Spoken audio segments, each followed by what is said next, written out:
Hello everyone, আমি Manisha Das from Srijani dance and drawing একাডেমির তরফ থেকে আবার চলে এসেছি নতুন এবং অন্যরকম একটা ভিডিও নিয়ে। অন্যরকম বলার কারণ এটা একটু স্পেশাল ভিডিও আমার কাছে। আজ যে প্রেজেন্টেশনটা আপনারা দেখছেন এটা একটা আইবুড়ো ভাতের থালি ডেকোরেশনের ভিডিও। এই থালিটা আর কারোর জন্য নয়, আমার একমাত্র ছোট বোনের জন্য সাজানো থালি। বাকি সমস্ত ট্রেন্ডিং ভিডিও দেখে ওর খুব ইচ্ছে ছিল যে ওকেও এরকম একটা মাটির থালায় সুন্দর করে সাজিয়ে আইবুড়ো ভাত দেওয়া হোক। কিন্তু বাদ সাজলো আমার মাতৃদেবী, কেননা তার কথা অনুসারে চিরাচরিত প্রথা অনুযায়ী বাড়ির আইবুড়ো ভাত নাকি তাকে কাঁসার থালা, বাটি এবং গ্লাসেই খেতে হবে। এই শুনে বোনের খুব মন খারাপ লেগেছিল। ব্যাস, এই কথাটি কানে এসেছিল আমার। অজ্ঞতা বোনের মন খারাপ দেখে বোনকে কথা দিয়েছিলাম যে আমার শ্বশুরবাড়িতে যেদিন ওকে খাওয়াবো সেদিন ওকে আমার নিজের হাতে আঁকা মাটির থালায় সুন্দর করে সাজিয়ে ওকে খেতে দেব। তার মাঝখানে অনেক দিন কেটে গেছিল আর আমিও কাজের চাপে বেমালুম ভুলে গেছিলাম। মনে পড়েছিল কোনো কারণবশত 17ই জানুয়ারি বোনকে 19শে জানুয়ারি রবিবার নিমন্ত্রণ করেছিলাম খেতে আসার জন্য। মাঝে আমার হাতে ছিল মাত্র একটা দিন। ব্যাস, উঠে পড়ে লেগেছিলাম কথার দাম রাখার জন্য। 18ই জানুয়ারি দুপুরে সব কিছু কিনে এনে সন্ধ্যের দিকে সব কিছু জলে ভালো করে ভিজিয়ে রেখে ভালো করে শুকিয়ে কাজ থেকে এসে কোনো রকমে দুটো ভাত মুখে দিয়ে কাজে লেগে পড়েছিলাম ঠিক 1টার দিকে। কাজে তো লেগে পড়েছি, কিন্তু কি করব কিছুই বুঝে উঠতে পারছিলাম না। অনেক ইউটিউব ভিডিও দেখেছি, কিন্তু কি করব কিছুই বুঝে উঠতে পারছিলাম না, কারণ বেশিরভাগ ভিডিও ছিল কলকা পেন্টিংয়ের ওপরে, আর আমি সেটা একদমই পারি না। এই সব ভাবতে ভাবতেও আরও 1 ঘন্টা সময় পার হয়ে গেল। শেষে আর কিছু উপায় না পেয়ে আমি যেরকম ভালো পারি সেই রকম ডিজাইনই শুরু করলাম। এটা শেষ করতে পরের দিন সকাল 7টা বেজে গেছিল। কেমন লেগেছে বিচারের দায়িত্ব আপনাদের ওপর ছেড়ে দিলাম। থালার ওপর আমার আঁকা বিষয়টি আপনাদের ভালো লাগলো কিনা জানাবেন অবশ্যই। আমার তো বেশ ভালোই লেগেছে, আমার বোনেরও খুব পছন্দ হয়েছে এটা। আমার বোনের অনেকগুলো ইচ্ছের মধ্যে এটা একটা ইচ্ছে পূরণ করতে পেরে আমার মনে খুব শান্তি পেয়েছিলাম। জানেন, ছোটবেলা থেকেই আমার বোন আমার খুব পিট্টু ছিল।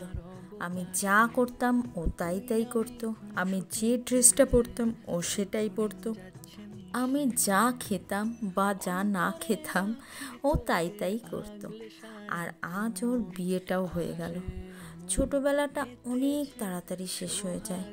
বড়বেলা থেকে ছোটোবেলার স্মৃতি অনেক মধুর হয়, বলুন তাই না? আমার সঙ্গে কারা কারা একমত কমেন্ট বক্সে জানাতে কিন্তু একদমই ভুলবেন না। আর ভিডিওটি যদি ভালো লেগে থাকে একটা ছোট্ট লাইক, কমেন্ট এবং সাবস্ক্রাইব করে অবশ্যই পাশে থাকবেন। আপনাদের ভালোবাসা পেলে আমাদের ছোট্ট চ্যানেলটি আরও বড় হয়ে উঠবে, আরও অনেক নতুন ভিডিও আসবে। তাই অবশ্যই আপনাদের পাশে থাকা আর আমাদেরকে অফুরন্ত ভালোবাসা দেওয়াটা আবশ্যিক। আমার ভিডিও আসতে আমি জানি অনেক দেরি হচ্ছে, কি করব বলুন, বিভিন্ন কাজে ব্যস্ত থাকি, প্লাস আমার ছোট্ট ড্রয়িং স্কুল রয়েছে, আমার স্টুডেন্ট রয়েছে, আমি একটি স্কুলের সঙ্গেও যুক্ত রয়েছি। এতগুলো কাজ মেনটেন করে দিন ভিডিও করা, সেটাকে এডিটিং করা, সেটাকে ভয়েস ওভার দেওয়া, তারপরে সেটাকে আপনাদের সামনে প্রেজেন্ট করতে একটু সময় লেগে যাচ্ছে।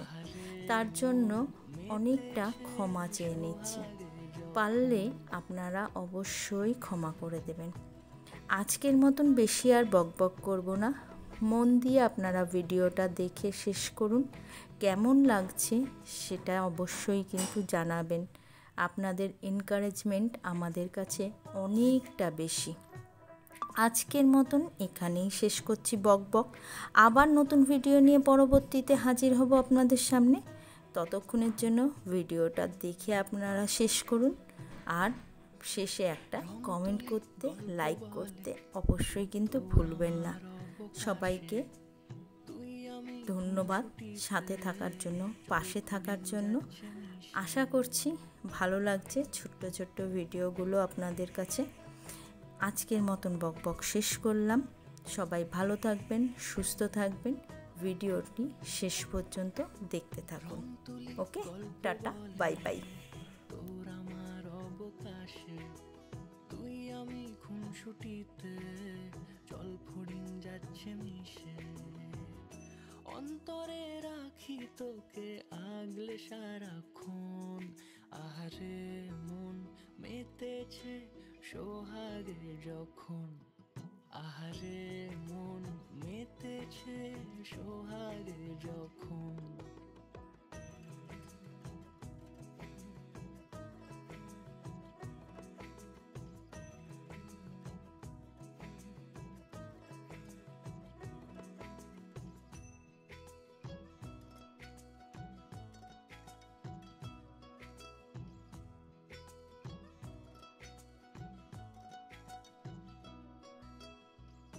মন আমার অকারণ উচ্চাটন বোঝে না রে কিছু, জানি না অবিরাম ছুটে যায় কেন তোর পিছু।